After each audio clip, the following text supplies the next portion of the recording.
Chapter 14, The Great Plan. "We've absolutely got to stop them," Sophie cried. "Put me back in your pocket quick, and we'll chase after them, and warn everyone in England that they're coming." "Redunculous and unpossible," the BFG said. "They is going 2 times as fast as me, and they is finishing their guzzle before we is halfway." "But we can't just sit here doing nothing," Sophie cried. "How many girls and boys are they going to eat tonight?"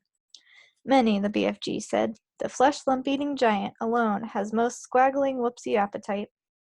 "Will he snatch them up out of their beds while they're sleeping? Like peas out of a pottle," the BFG said.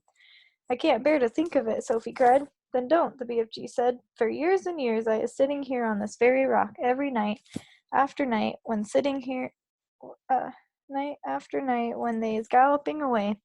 I is feeling so sad for all the human beings that they is going to gobble up. But I has had to get used to it. There's nothing I can do. If I wasn't a titchy little renty giant only 24 feet high, then I would be stopping them. But that is absolutely out of the window."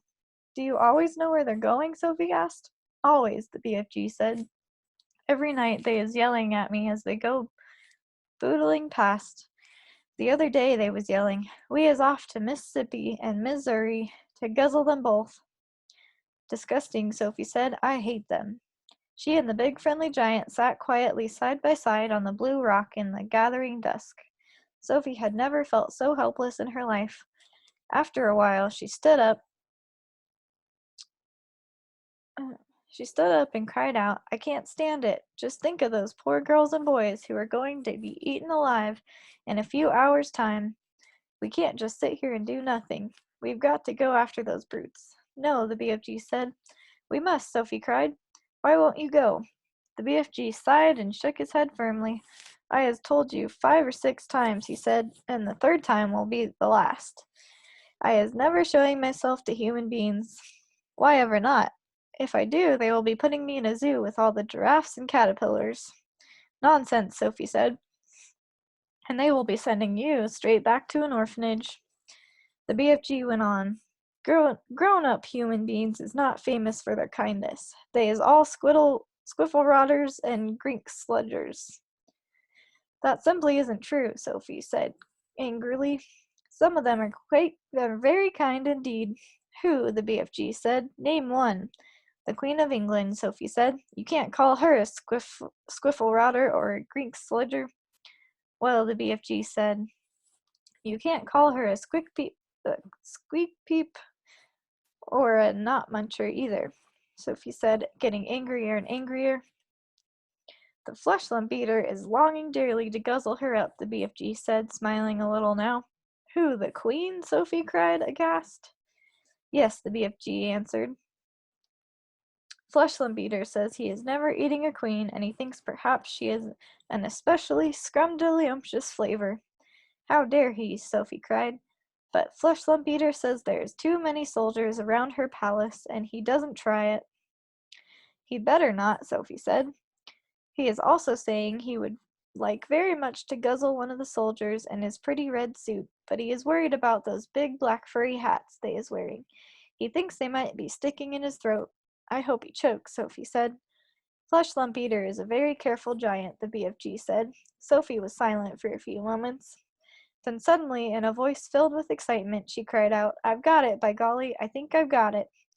"Got what?" said the BFG. "The answer," cried Sophie. "We'll go to the Queen. It's a terrific idea.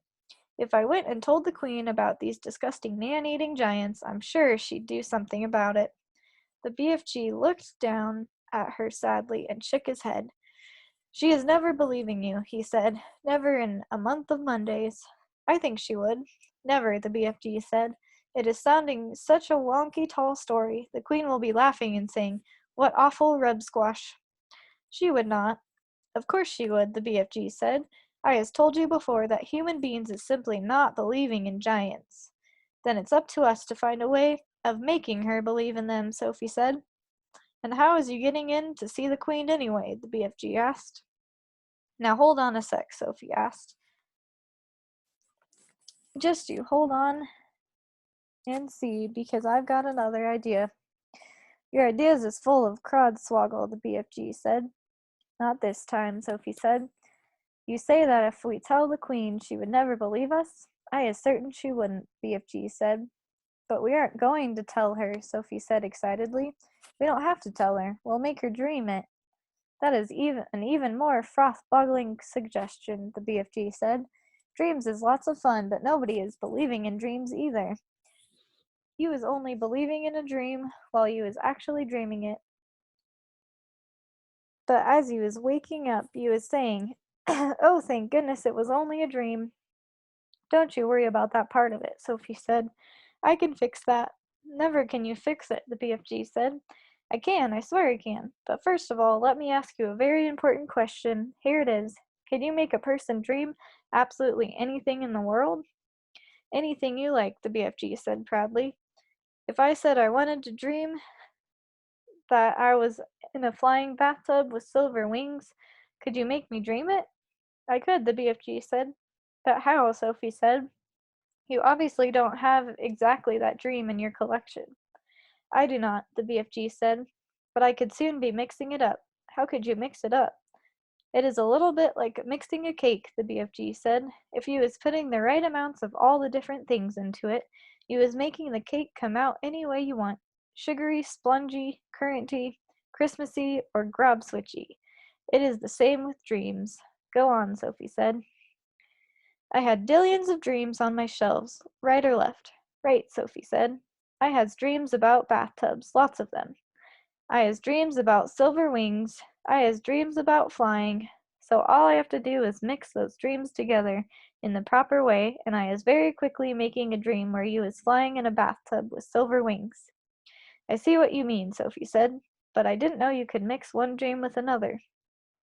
Dreams like being mixed, the BFG answered. They is getting very lonesome all by themselves in those glassy bottles. Right, Sophie said. Now then, do you have dreams about the Queen of England? Lots of them, the BFG said. And about giants? Of course, the BFG said. And about giants eating people? Swiggles of them, the BFG said. And about little girls like me? Those are the commonest of all, the BFG said. I has bottles and bottles of dreams about little girls. And you could mix them all up as I wanted you to? Sophie asked, getting more and more excited. Of course, the BFG said, but how is this helping us? I think you is barking up the wrong dog. Now hold on, Sophie said. Listen carefully. I want you to mix a dream which you will blow into the Queen of England's bedroom when she is asleep. And this is how it will go.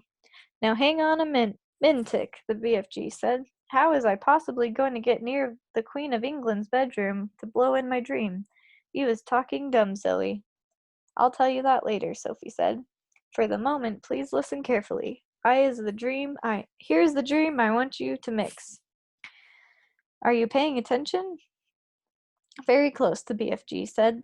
I want the Queen to dream that 9 disgusting giants, each one about 50 feet tall, are galloping to England in the night. She must dream their names as well. What are their names again? Flesh Lump Eater, said the BFG. Man Hugger, Bone Cruncher, Child Chewer, Meat Dripper, Gizzard Gulper, Maid Masher, Blood Bottler, and the Butcher Boy. Let her dream all those names, Sophie said, and let her dream that they will be creeping into England in the depths of the witching hour and snatching little boys and girls from their beds. Let her dream that they will be reaching into the bedroom windows and pulling the little boys and girls out of their beds. And then, Sophie paused. Do they eat them on the spot, or do they carry them away first? She asked. They is usually just popping them straight into their mouths like popcorn, the BFG said. Put that in the dream, Sophie said. And then the dream must say that when their tummies are full, they will go galloping back to giant country where no one can find them. Is that all? The BFG said. Certainly not, Sophie said. You must then explain to the Queen in her dream that there is a big friendly giant who can tell her where all those beasts are living, so that she can send her soldiers and her armies to capture them. Once and for all. And now let her dream one last very important thing. Let her dream that there is a little girl called Sophie sitting on her windowsill who will tell her where the big friendly giant is hiding. Where is he hiding? Asked the BFG. We'll come to that later, Sophie said. So the Queen dreams her dream, right? Right, the BFG said. Then she wakes up, and the first thing she thinks is, "Oh, what a horrid dream. I'm so glad that was only a dream." And then she looks up from her pillow, and what does she see? What does she see? The BFG asked. She sees a little girl called Sophie sitting on her windowsill, right there in real life before her very eyes. "How is you going to be sitting on the Queen's windowsill, may I beg?" the BFG said. "You are going to put me there," Sophie said. And that's the lovely part about it. If someone dreams that there's a little girl sitting on her windowsill, and then she wakes up and sees that the little girl really is sitting there, then that's a dream come true, is it not? "I is beginning to see where you is driving to," the BFG said. "If the Queen is knowing that part of her dream is true, then perhaps she is believing the rest of it is true as well." "That's about it," Sophie said. "But I shall have to convince her of that myself. You said you was wanting the dream to say there is a big friendly giant who is also going to talk to the Queen?" "Absolutely," Sophie said. "You must. You are the only one who can tell her where to find the other giants." "How is I meeting the Queen?" asked the BFG. "I is not wanting to be shooted at by her soldiers." "The soldiers are only in the front of the palace," Sophie said. "At the back there is a huge garden, and there are no soldiers in there at all. There is a very high wall with spikes on it around the garden to stop people climbing in, but you could simply walk over that." "How is you knowing all this about the Queen's palace?" the BFG asked. "Last year I was in a different orphanage," Sophie said. It was in London, and we used to go for walks all around there." "Is you helping me find this palace?" the BFG asked. "I has never dared to go hide and seeking around London in my life." "I'll show you the way," Sophie said confidently. "I is frightened of London," the BFG said. "Don't be," Sophie said. "It's full of tiny dark streets, and there are few people about in the witching hour." The BFG picked Sophie up between one finger and a thumb, and placed her gently in the palm of the other hand. "Is the Queen's palace very big?" he asked. "Huge," Sophie said. "Then how is we finding the right bedroom?" "That's up to you," Sophie said. "You're supposed to be an expert at that sort of thing." "And you is absolutely sure the Queen will not put me in a zoo with all the caterpillars?" "Of course she won't," Sophie said. "You'll be a hero, and you'll never have to eat snozzcumbers again." Sophie saw the BFG's eyes widen. He licked his lips. "You mean it?" he said. "You really mean it? No more disgustive snozzcumbers?" "You couldn't get one if you wanted to," Sophie said. "Humans don't grow them." That did it. The BFG got to his feet. "When is you wanting me to mix this special dream?" he asked. "Now," Sophie said. "At once." "When is we going to see the Queen?" he asked. "Tonight," Sophie said. "As soon as you've mixed the dream." "Tonight?" the BFG cried. "Why such a flush-bunking flurry? If we can't save tonight's children, we can anyway save tomorrow's," Sophie said. "What is more, I'm getting famished. I haven't had a thing to eat for 24 hours. "Then we had better get crackling," the BFG said, moving back towards the cave. Sophie kissed him on the tip of his thumb. "I knew you'd do it," she said. "Come on, let's hurry." Mixing the dream. It was dark now. The night had already begun. The BFG, with Sophie sitting on his hand, hurried into the cave and put on those brilliant blinding lights that seemed to come from nowhere. He placed Sophie on the table. "Stay there, please," he said, "and no chittering. I is needing to listen only to silence when I is mixing up such a naughty, plexed dream as this." He hurried away from her. He got out an enormous empty glass jar that was the size of a washing machine. He clutched it into his chest and hurried towards the shelves on which stood thousands of smaller jars containing the captured dreams. "Dreams about giants," he muttered to himself as he searched the labels. "The giants is guzzling human beings. No, not that one, nor that one. Here's one, here's another." He grabbed the jars and unscrewed the tops. He tipped the dreams into the enormous jar he was clutching, and as each one went in, Sophie caught a glimpse of a small sea-green blob tumbling from one jar into the other. The BFG hurried towards another shelf. "Now," he muttered, "I is wanting dreams about giggle houses for girls and about boggle boxes for boys." He was becoming very tense now. Sophie could almost see the excitement bubbling inside him. As he scurried back and forth among his beloved jars, there must have been 50,000 dreams altogether up there on the shelves, but he seemed to know almost exactly where every one of them was. Dreams about a little girl, he muttered. The dreams about me, about the BFG. Come on, hurry up, get on with it. Now where in the wonky world is I keeping these? And so it went on. In about a half an hour, the BFG had found all the dreams he wanted and tipped them into one huge jar. He put the jar on the table. Sophie sat watching him but said nothing. Inside the big jar, lying on the bottom of it, she could clearly see about 50 of those oval sea-green jellyfish shapes, all pulsing gently in and out, some lying on top of others, but each one still a quite separate individual dream. Now we is mixing them, the BFG announced. He went to the cupboard where he kept his bottles of frobscottle, and from it he took out a gigantic egg beater. It was one of those that had a handle which you turn, and down below there are a lot of overlapping blades that go whizzing around. He inserted the bottom end of the contraption into the big jar where the dreams were lying. Watch, he said. He started turning the handle very fast. Flashes of green and blue exploded inside the jar. The dreams were being whisked into a sea-green froth. The poor things, Sophie cried. They is not feeling it, the BFG said as he turned the handle. Dreams is not like human beings or animals. They has no brains. They is made of zosmins. After about a minute, the BFG stopped whisking. The whole bottle was now full to the brim with large bubbles. They were almost exactly like the bubbles we ourselves blow from soapy water, except that these had even brighter and more beautiful colors swimming on their surfaces. Keep watching, the BFG said. Quite slowly, the topmost bubble rose through the neck of the jar and floated away. A second one followed, then a third and a fourth. Soon the cave was filled with hundreds of beautifully colored bubbles, all drifting gently through the air. It was truly a wonderful sight. As Sophie watched them, they all started floating towards the cave entrance, which was still open. They're going out, Sophie whispered. Of course, the BFG said. Where to? Those is all tiny dream bits that I isn't using, the BFG said. They is going back to the misty country to join up with proper dreams.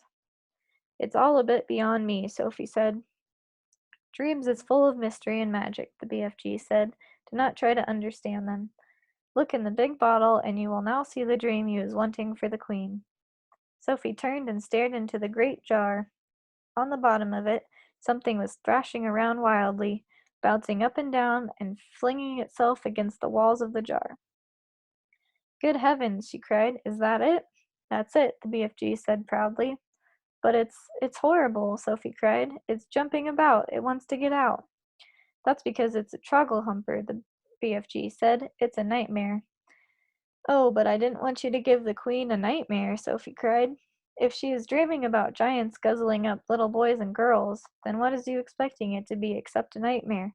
The BFG said. Oh no, Sophie cried. Oh yes, the BFG said. A dream where you is seeing little children being eaten is about the most frightsome troggle-humping dream you can get. It's a kicksy bog thumper. It's a whoopsie grob switcher. It's all of them riddled into one. It's as bad as that dream I blew to the flesh lump eater this afternoon. It's worse. Sophie stared down at the fearful nightmare dream that was still thrashing away in the huge glass jar. It was much larger than the others. It was about the size and shape of, shall we say, a turkey's egg. It was jellyish. It had tings of bright scarlet inside it. There was something terrible about the way it was throwing itself against the sides of the jar. I don't want to give the queen a nightmare, Sophie said. I is thinking, the BFG said, that your queen will be happy to have a nightmare if having a nightmare is going to save a lot of human beings from being gobbled up by filthsome giants. Is I right or is I left?" "I suppose you're right," Sophie said. "It's gotta be done." "She will soon be getting over it," the BFG said. "Have you put all the other important things into it?" Sophie asked. "When I is blowing that dream into the Queen's bedroom," the BFG said, "she will be dreaming every single little thing you is asking me to make her dream. About me sitting on the windowsill, that part is very strong, and about a big friendly giant, I is putting in a nice long gobbet about him," the BFG said. As he spoke, he picked up one of his smaller jars and very quickly tipped the struggling, thrashing Trogglehumper out of the large jar into the small one. Then he screwed the lid tightly onto the small jar. "That's it," he announced. "We is now ready." He fetched his suitcase and put the small jar into it. "Why bother to take a great big suitcase when you've only got one jar?" Sophie said. "You could put the jar in your pocket." The BFG looked down at her and smiled. "By goggles," he said, taking the jar out of the suitcase, "your head is not quite so full of grumsludge after all. I can see you was not born last week." "Thank you, kind sir," Sophie said, making a little curtsy from the tabletop. "Is you ready to leave?" the BFG asked. "I'm ready," Sophie cried. Her heart was beginning to thump at the thought of what they were about to do. It was really a wild and crazy thing. Perhaps they would both be thrown into prison. The BFG was putting on his great black cloak. He tucked the jar into a pocket in his cloak. He picked up his long trumpet like dream blower, and then he turned and looked at Sophie, who was still on the tabletop. The dream bottle is in my pocket," he said. "Is you going to sit in there with it during the travel?" "Never," cried Sophie. "I refuse to sit next to that beastly thing." "Then where is you going to sit?" the BFG asked her. Sophie looked at him for a few moments. Then she said, "If you would be kind enough to swivel one of your lovely big ears so that it's laying flat like a dish, that would make a very cozy place for me to sit." "By gumbo, that is a good idea," the BFG said. Slowly he swiveled his huge right ear until it was like a great shell facing the heavens. He lifted Sophie up and placed her into it. The ear itself, which was about the size of a large tea tray, was full of the same channels and crinkles as a human ear. It was extremely comfortable. "I hope I don't fall down your ear hole," Sophie said, edging away from the large hole just beside her. "Be careful not to do that," the BFG said. "You would be giving me a cronking earache." The nice thing about being there was that she could whisper directly into his ear. "He was tickling me a bit," the BFG said. "Please do not giggle about." "I'll try not to," Sophie said. "Are we ready?" "Ow!" yelled the BFG. "Don't do that." "I didn't do anything," Sophie said. "You was talking too loud. You was forgetting that I is hearing every little thing 50 times louder than usual, and there you is shouting right inside my ear." "Oh gosh," Sophie murmured. "I forgot that. Your voice is sounding like thunder and trumpets." "I am so sorry," Sophie whispered. "Is that better?" "No," cried the BFG. "It sounds as though you were shooting off a blunderbuss." "Then how do I talk to you?" Sophie whispered. "Don't," cried the poor BFG. "Please don't. Each word is like you is dropping buzz bombs in my ear hole." Sophie tried to speaking right under her breath. "Is this better?" she said. She spoke so softly she couldn't even hear her own voice. "That's better," the BFG said. "Now I is hearing you very nicely. What is it you were trying to say to me just now?" "I was saying, are we ready?" "We is off," cried the BFG, heading for the cave entrance. "We is off to meet Her Magister the Queen." Outside the cave, he rolled the large stone back into its place and set off at a tremendous gallop. Journey to London. The great yellow wasteland lay dim and milky in the moonlight as the big friendly giant went galloping across it. Sophie, still wearing only her nightie, was reclining comfortably in the crevice of the BFG's right ear.